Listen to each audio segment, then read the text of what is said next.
The jewels Princess Diana never wore. She wore a tiara worth millions to her wedding.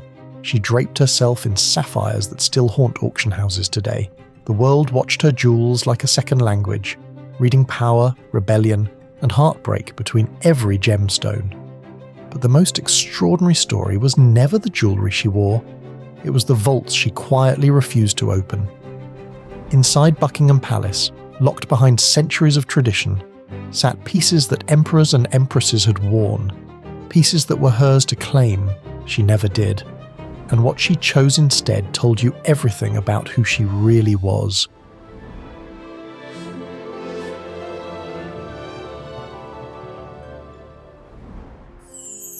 The Queen Mary State diamond drop earrings.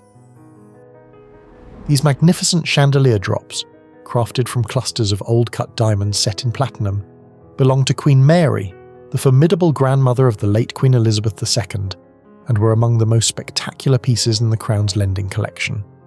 Large, theatrical, and radiating the cold authority of royalty, they were placed at Diana's disposal for state banquets and formal engagements from the moment she became Princess of Wales in 1981. She almost always said no. Diana had developed a keen, instinctive awareness of how she photographed. Diamonds, she felt, turned cruel under the relentless pop of camera flashes, their facets throwing harsh, icy light that made a face look severe rather than warm. She understood optics in a way the palace never fully appreciated, one fashion historian has noted. The earrings demanded a certain kind of princess, regal, untouchable, remote. Diana was building something entirely different. The Queen Mary drops remain part of the Crown Jewel collection, occasionally loaned to senior members of the royal family, most recently worn by the late Queen herself. The Prince of Wales Feathers Brooch. Gifted by the Queen Mother, a woman who understood better than anyone how jewellery communicated rank, this brooch bore the 3 white ostrich feathers of the Prince of Wales' crest, set in diamonds and meant to be pinned formally at the lapel of a coat or jacket. It was a piece of institutional jewellery, communicating dynasty rather than personality. Diana received it and immediately did something that reportedly bewildered the palace. She threaded it onto a thick gold chain and wore it as a necklace. The feathers, designed to sit stiff and authoritative at the chest, now moved freely, catching light differently, sitting closer to the heart. It was a small act of creative reclamation. She would not be a walking coat of arms. The piece still belongs to the royal collection. What Diana's conversion of it revealed was the beginning of a lifelong habit, taking the weight of royal symbolism and making it human. The Prince Charles signet ring. The night before the wedding that would be watched by 750 million people worldwide, Prince Charles slipped a signet ring into Diana's hands. It was engraved with the official crest of the Prince of Wales, the same 3-feathered emblem, the same Latin motto Ich dien, I serve, pressed permanently into gold. A private gift, the kind meant to carry meaning for a lifetime. Diana never once wore it in public. She did not hide it with animosity, at least not at first. By most accounts, she simply found it deeply uncomfortable to wear a piece that, in both design and intent, belonged to Charles's identity rather than her own. As the marriage disintegrated through the mid-1980s, the ring, a permanent engraving of someone else's crest, would have felt increasingly like wearing a name tag for a household she was quietly being erased from. The ring's current whereabouts are not publicly known. It was never among the Diana jewels auctioned or transferred to William and Harry. The 4th Cullinan V Heart Diamond brooch.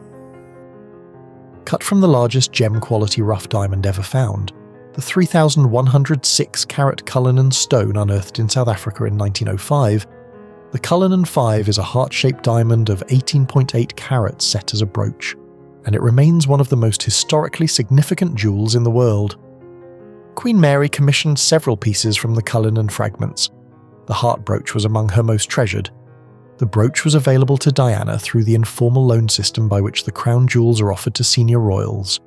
She largely ignored it, gravitating instead toward her own bold contemporary pieces, the chunky gold bangles that jangled when she moved, the layered pearl ropes, the charm bracelets she curated with the same obsessive care a teenager might apply to a friendship bracelet.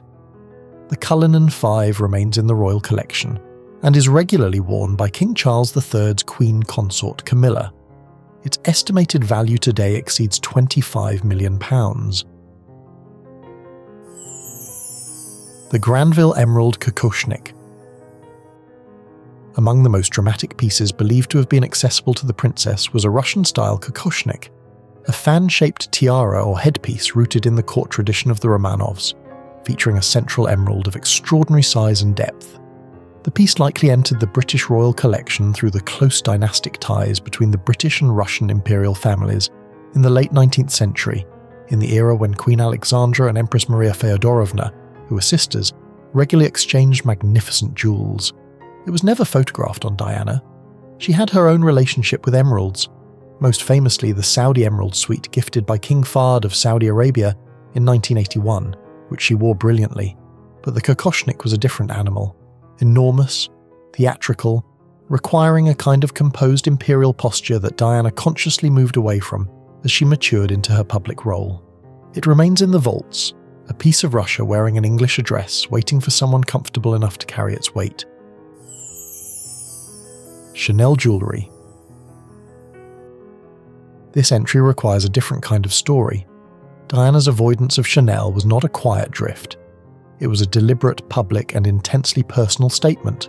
Following her divorce from Prince Charles in August 1996, Diana became aware that Camilla Parker Bowles had long favoured Chanel, and that the brand had become inextricably associated in the public imagination with what Diana viewed as the parallel life being lived at her expense. From that point forward, Diana refused to wear Chanel pieces, the iconic quilted bags, the interlocking sea earrings, the chain and pearl necklaces. In fashion terms, it was the equivalent of nuclear retaliation delivered in utter silence. She pivoted instead to Versace and Dior, whose Catherine Walker pieces she had long championed. One of the most celebrated photographs of the post-divorce Diana, aboard Dodi Fayed's yacht in the summer of 1997, weeks before her death, shows her in a swimsuit notably free of any adornment at all. The freedom itself was the statement. The Cartier Diamond Link Bracelet. Cartier was not absent from Diana's collection. She owned and cherished a Cartier tank watch that became one of her signatures. But the formal diamond link bracelet, that rigid, glittering type of bracelet that aristocratic women had worn since the Edwardian era as an almost mandatory wrist accessory to evening gowns, held no appeal for her whatsoever. She found them architecturally cold and more practically silent. Diana's bracelets were deliberately noisy, a stack of gold bangles that announced her as she moved down a corridor, charmed with small trinkets, some of which she reportedly collected from visits to patients in hospitals. The bangles could be pressed into service. A child could grab one, fidget with it, be distracted from a difficult moment. A locked diamond link bracelet offered nothing of the kind.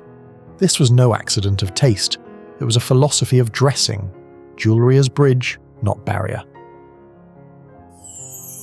The Empress Maria Feodorovna's sapphire brooch. Empress Maria Feodorovna, wife of Tsar Alexander III and mother of Tsar Nicholas II, was one of the most magnificently jewelled women in history. When she fled Russia following the revolution of 1917 and arrived in Denmark, she brought with her a remarkable quantity of Russian imperial jewellery. Several pieces eventually made their way to the British royal family through her daughter Queen Alexandra and subsequent inheritances. Among them was a substantial sapphire brooch of unmistakable imperial grandeur. Diana wore sapphires magnificently. Her oval Sri Lankan sapphire engagement ring, now worn by Catherine, Princess of Wales, remains one of the most recognised jewels in the world. But it was her sapphires she wanted, not a brooch that carried the weight of a dynasty she had nothing to do with. The Maria Feodorovna brooch was occasionally worn by Queen Elizabeth II. It remains in the royal collection, carrying its silent history. Queen Elizabeth II's Brazilian aquamarine parure. In 1953, the year of her coronation, Queen Elizabeth II received a magnificent gift from the people of Brazil, a necklace, earrings, and bracelet of large pale blue aquamarine set in diamonds, a full parure in the grandest tradition of royal gift-giving. The Queen wore it with evident pleasure throughout her reign. It passed through the hands of other senior royals on formal occasions. Diana never wore the Brazilian suite.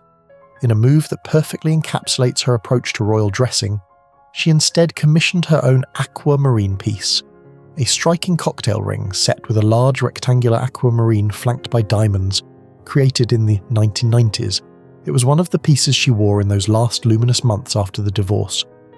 That ring was later purchased at a Christie's sale by a private collector. The Brazilian parure remains in the royal collection. Her mother's pear-shaped diamond earrings. This final entry is the most quietly devastating of them all. On the morning of July 29, 1981, Diana Spencer dressed in St. Paul's Cathedral, in a dress with a 25-foot train, and in her ears she wore her mother Frances Shand Kidd's large pear-shaped diamond drop earrings. Borrowed, tender, something from before, something entirely her own. Every photograph of that day shows them, 2 teardrop diamonds catching the cathedral light. She never wore them again. Whether it was because the weight of that day became too heavy to revisit, or because her relationship with her mother, which grew strained in the years that followed, made them emotionally complicated, or simply because the woman who walked into St. Paul's Cathedral and the woman who eventually walked out of the palace were not the same person, remains a matter of sensitive speculation. The earrings are believed to still be in private family possession. They are the only piece in this list that cost nothing and meant everything. The woman behind the jewels. What all of this tells us.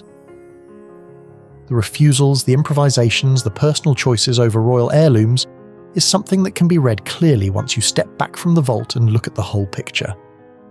Diana was not careless about jewellery. She was extraordinarily deliberate. But her deliberation was always in service of the same question. What does this do for someone standing close to me? She famously abandoned royal protocol by never wearing gloves at public engagements. A centuries-old tradition she simply discarded so she could hold the hands of the people she met, press her palm against the forearm of a grieving mother, take the fingers of a frightened child. When she visited HIV/AIDS wards in the late 1980s, at a time when public ignorance of the disease was so extreme that many believed a handshake could transmit it, she walked in without gloves and extended her hand directly.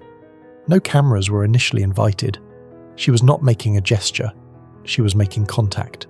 The chunky bracelets that children could grab, the necklaces set low enough to look at rather than up to, the earrings chosen for warmth rather than flash. It was all of one piece, a woman who had been given the full apparatus of royal splendour and asked quietly but persistently what any of it was actually for. The jewels she never wore are, in the end, a portrait as precise as any she agreed to sit for. They outline her shape exactly, by showing us everything she was not.